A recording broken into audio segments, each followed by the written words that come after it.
Buenos días jóvenes, les mando un saludo cordial. Vamos a empezar la sesión 3 con la unidad 1 que se llama ¿De qué estamos formados los seres vivos? ¿Ya? El objetivo va a ser comprender las características generales de los seres vivos y se trata principalmente de la unidad de origen de todos los seres vivos, la unidad básica que es la célula. Pero antes, para poder entrar a lo que es la célula, tenemos que ver los niveles de organización de la materia, ¿ya?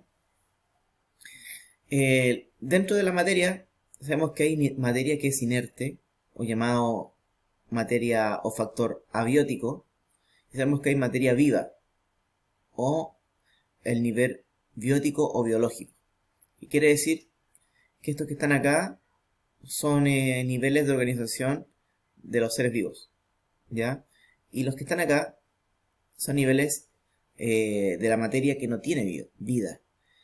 Y si partimos de lo más pequeño, podemos hablar del nivel subatómico, donde encontramos los electrones, neutrones y protones, que como ustedes saben se encuentran en el átomo, ¿verdad? Son partículas subatómicas que van a formar el átomo, por lo cual después del nivel subatómico se forma lo que es el átomo. Estos átomos del mismo tipo se agrupan y forman elementos químicos que están en la tabla periódica, que vimos el año pasado, ¿verdad? Y también vimos que los elementos se podían agrupar en un nivel mayor, que es el nivel molecular, ¿ya? Este nivel molecular lo vamos a subdividir en tres tipos. Lo que son las macromoléculas, que son moléculas de gran tamaño, que vamos a ver a continuación. Lo que son los complejos supramoleculares, que es la unión de macromoléculas. Y los organelos son estructuras que están dentro de la célula, que tienen distintas funciones, ¿ya? Esto hace millones de años atrás existía y sigue existiendo, pero en un momento, cuando no había vida, cuando no existían las células, producto de distintos factores físico-químicos y ambientales, se habría originado la primera célula, donde se habrían agrupado todas estas estructuras y se habrían envuelto en una membrana para formar lo que es una célula. Las células, a su vez, como vamos a ver, hay dos grandes tipos. Ya la célula procarionte, que es la más ancestral, que representa las bacterias, y la célula eucarionte, que se divide en animal y vegetal. Entonces, primeramente, se habrían originado organismos primitivos unicelulares, formados por una célula y de tipo procarionte. Luego estas células, en algún momento, se tienen que haber agrupado para formar lo que son los tejidos. Tejido muscular, tejido nervioso, etc. Para más adelante agruparse y formar los órganos del cuerpo, como el cerebro, el hígado, el estómago, los riñones, pulmones, etc. Para formar los sistemas, sistema digestivo, respiratorio, nervioso, etc. Y finalmente formar lo que es un organismo completo. Entonces partimos de la materia inerte y llegamos a la materia viva, de lo más simple a lo más complejo, de lo más simple a lo más complejo. Ahora, la célula, como unidad básica y mínima de la vida, tiene que tener 4 estructuras básicas para ser considerada tal. Primero tenemos que la célula tiene que tener un límite, que está representado con rojo acá, que se llama membrana plasmática, ¿ya? Tiene que tener información genética, que es el ADN, ¿ya? Y tiene que tener un interior, que es el llamado citoplasma, donde ocurre el metabolismo o las reacciones químicas que le permiten mantener con vida a la célula. Además, dentro de la célula hay estructuras pequeñas que se llaman los ribosomas, que aquí no están representados, pero son tan pequeñitos y participan en la creación o síntesis de proteínas. Dentro de las macromoléculas que vimos anteriormente, que son moléculas de gran tamaño que están formando los seres vivos, tenemos los carbohidratos, que también se les puede llamar hidratos de carbono, glúcidos o polisacáridos, que también son llamados de mala manera los azúcares. Tenemos también los lípidos, que incluyen las grasas y aceites. Tenemos las proteínas, que se encuentran principalmente formando músculos o se encuentran en la carne, ¿ya? También tenemos otro grupo de macromoléculas importantes que son los ácidos nucleicos o también llamados polinucleótidos, que son el ADN y el ARN. ¿Ya? Bueno, los complejos supramoleculares es la unión de macromoléculas. Se pueden unir carbohidratos con proteínas, carbohidratos con lípidos, ácidos nucleicos con proteínas y se forman los complejos supramoleculares. ¿Ya?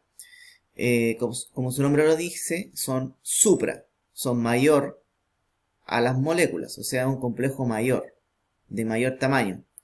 Por ejemplo, tenemos un carbohidrato o glúcido que se une a una proteína, forma una glucoproteína que vendría siendo un complejo supramolecular. Podemos ver que un ácido nucleico como el ADN se puede unir a proteínas y formar un complejo supramolecular llamado cromosoma. El ARN, que es un tipo de ácido nucleico, se puede unir a proteínas y formar un complejo supramolecular llamado ribosomas. O, por ejemplo, un ácido nucleico, que puede ser ADN o ARN, unido a proteína, forma un virus, como el tan llamado ahora el coronavirus, que tiene una corona que está formada de proteína. Y la característica principal de los complejos supramoleculares es que no tienen una capa que los cubre, no tienen una membrana, ya, a diferencia de los organelos que sí la tienen. Por lo cual, los organelos son estructuras que están dentro de la célula eucarionte, ya, que después vamos a profundizar en eso, que es la célula más compleja. La célula eucarionte está formada por estos organelos, orgánulos, ya, que tienen la característica que están cubiertos por una capa, una membrana, que puede ser simple o doble, y que son las encargadas de realizar estas funciones dentro de la célula. Todos los organelos tienen una función y ayudan a que la célula pueda funcionar íntegramente. Vamos a empezar un poco con lo que es la historia de la célula, cómo es descubierta la célula, cuáles fueron los primeros estudios. Partimos con este caballero que está acá, que es Robert Hooke, de Inglaterra, que en el siglo XVII él estaba estudiando un árbol que se llama el alcornoque, del cual se obtiene el corcho. Y a partir de una lámina de corcho muy fina, con este microscopio la observa y puede ver que hay unas celdas, unos espacios que están en negro, y que dicen que estas celdas se van repitiendo, formando a los seres vivos. Por lo cual le señala que la célula, le da el nombre a la célula a partir de estas celdas, ya, de ahí viene la palabra célula, de celda, que sería la unidad básica de los seres vivos, y la descubre a partir de una lámina de corcho. Ya entonces Robert Hooke es el que descubre la célula y le da el nombre a esta. Después vienen otros caballeros, como este que está acá, que se llama Antoine o Anthony van Leeuwenhoek, de Holanda, que también en el siglo XVII, con este microscopio muy pequeño que está acá, él observa agua estancada, agua de un charco sucia, y él lo que hace es dibujar lo que observa, pero no sabía lo que era. Él ve estas estructuras, que son los dibujos de él, y él les dio el nombre de animáculos. Estos animáculos, actualmente, se sabe que son protozoos, y estas son bacterias. Entonces él, además de estudiar esta agua contaminada, donde ve protozoos y bacterias, estudia la sangre y ve los glóbulos rojos. A todas estas células pequeñas les llama animáculos. Posteriormente, Zacharias Jensen, un científico muy importante de Holanda también, fabrica un microscopio de mayor tamaño y mayor potencia. ¿Cómo lo hace? Uniendo dos lentes, ¿ya? Junta dos lentes, uno sobre otro, y así puede observar cosas más pequeñas, aumenta el poder de resolución. Este caballero también en el siglo XVII, Zacharias Jensen, aporta a la microscopía. Para que ustedes sepan, aquí tenemos, por ejemplo, una escala que muestra los distintos componentes de la materia inerte y viva a escala microscópica. Vamos a ver que el microscopio óptico puede observar desde bacterias hasta células animal y vegetal. En cambio, en el microscopio electrónico podemos ver pequeñas moléculas, virus, átomos de gran tamaño. Y tenemos unidades de medida. partiendo por la más conocida, que tenemos 1 centímetro. Después pasamos a una más pequeña, que es el milímetro o milímetro, este que está acá, que se llama el micrón o micra. Tenemos también el nanómetro, nm, y tenemos por último lo más pequeño, que es el Armstrong. Podemos ver que las moléculas pequeñas están formadas por 1 nanómetro. Los virus se pueden encontrar entre los 50 y 80 nanómetros. Las bacterias están alrededor de la micra, la célula animal, que es más pequeña que la célula vegetal, está alrededor de las 10 micras, y la célula vegetal, que es de mayor tamaño, tenemos las 100 micras. Y si usted se da cuenta acá, 1 centímetro equivale a 10 elevado a menos 2 metros. Y aquí tenemos toda la equivalencia. No vamos a profundizar en esto porque es muy complejo, solo quiero mostrarle la diferencia en los tamaños. Teoría celular. ¿Ya? La teoría celular plantea qué es la célula en sí en relación a los seres vivos. Y para eso se tomaron las ideas de distintos científicos. Ya en 1839, siglo XIX, estos dos caballeros, Matthias Schleiden y Theodor Schwann, estudian las células, pero se dedicaron a las distintas áreas. Matthias Schleiden se dedicó a estudiar las plantas y Theodor Schwann los animales. Y ellos dos plantean los dos primeros enunciados de la teoría celular. La teoría celular tiene 4 enunciados o postulados. Ellos plantean los dos primeros. Rudolf Virchow, ya, este caballero, 50 años después que los dos primeros, estudia el origen de las enfermedades.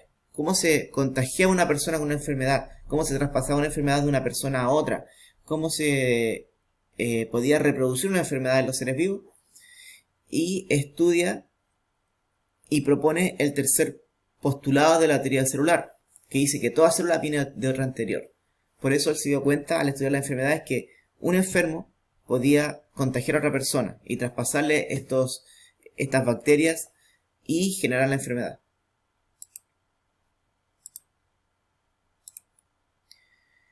Sutton y Boveri, ya en 1902, en el siglo XX, proponen el cuarto postulado con la ayuda de otro científico que es Morgan, que proponen la teoría cromosómica de la herencia, que señala que los genes, el ADN, está ubicado en los cromosomas de las células. Para resumir, la teoría celular se agrupa en estos 4 postulados, que los voy a explicar ahora. La célula es la unidad estructural o morfológica, o sea, todos los seres vivos están formados por una o más células, que eso es planteado por Schleiden y Schwann. El segundo postulado, que también es de Schleiden y Schwann, dice que la célula es la unidad funcional o fisiológica. ¿Qué quiere decir esto? Que en la célula ocurren todas las reacciones que mantienen con vida a los seres vivos, o reacciones metabólicas químicas.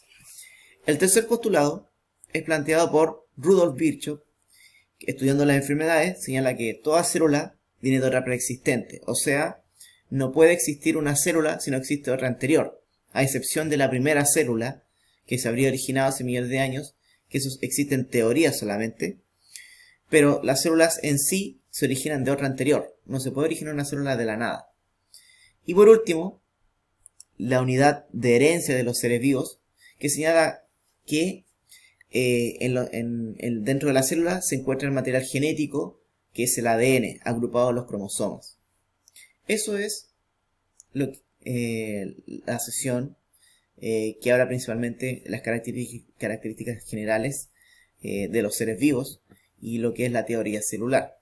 ¿Ya? Más adelante vamos a pasar a lo que es la célula en sí, los tipos de células y sus características específicas.